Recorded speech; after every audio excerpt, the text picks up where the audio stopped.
ലോക്സഭാ തെരഞ്ഞെടുപ്പിൽ വിജയിച്ച അഡ്വക്കേറ്റ് ഡീൻ കുര്യാക്കോസ് അടിമാലിയിൽ വോട്ടർമാരെ കണ്ട് നന്ദി രേഖപ്പെടുത്താനെത്തി. ഡീൻ കുര്യാക്കോസിന് പ്രവർത്തകർ ആവേശോജ്വലമായ സ്വീകരണമൊരുക്കി. എല്ലാ വോട്ടർമാർക്കും നന്ദി അറിയിക്കുന്നതായി അഡ്വക്കേറ്റ് ഡീൻ കുര്യാക്കോസ് പറഞ്ഞു.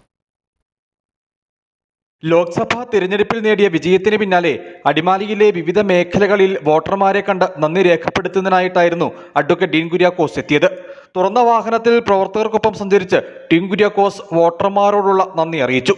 അടിമാലി സെൻട്രൽ ജംഗ്ഷനിൽ ഡീൻ കുര്യാക്കോസിന്റെ പ്രവർത്തകർ ആവേശോജ്വലമായ സ്വീകരണം ഒരുക്കി. എല്ലാ വോട്ടർമാർക്കും നന്ദി അറിയിക്കുന്നതായി അഡ്വക്കേറ്റ് ഡീൻ കുര്യാക്കോസ് പറഞ്ഞു. ഐക്യജനാധിപത്യ മുന്നണിയുടെ ഏറ്റവും ആധികാരികവും സമ്പൂർണവുമായ ഒരു വിജയമാണ് ഇടുക്കി പാർലമെന്റ് മണ്ഡലത്തിൽ ഉണ്ടായിട്ടുള്ളത്. എല്ലാ അസംബ്ലി നിയോജക മണ്ഡലത്തിലും ആധികാരികമായ ലീഡുണ്ടാകും എന്ന് ഞാൻ ഈ തെരഞ്ഞെടുപ്പിന്റെ ആദ്യഘട്ടത്തിൽ തന്നെ പറഞ്ഞതാണ്. ഈ നാടിന്റെ ജനത ഒരിക്കൽ കൂടി ജനാധിപത്യ മതേതര വിശ്വാസികൾ ഒന്നാകെ ഐക്യമുന്നണിക്കൊപ്പം അണിനിരുന്ന ഒരു കാഴ്ചയാണ് കാണാൻ കഴിഞ്ഞത്. തീർച്ചയായും ഐക്യ ജനാധിപത്യ മുന്നണിയുടെ സഹപ്രവർത്തകർ അഹോരാത്രം പരിശ്രമിച്ചതിന്റെ ഫലം കൂടിയാണ് ഈ ഉജ്ജ്വലമായ ഭൂരിപക്ഷം സൂചിപ്പിക്കുന്നത്. അടിമാലിക്ക് പുറമെ 10 മൈൽ ഇരുമ്പുപാലം, വെള്ളത്തൂവൽ തുടങ്ങി മറ്റിടങ്ങളിലും അഡ്വക്കേറ്റ് ഡീൻ കുര്യാക്കോസ് എത്തി.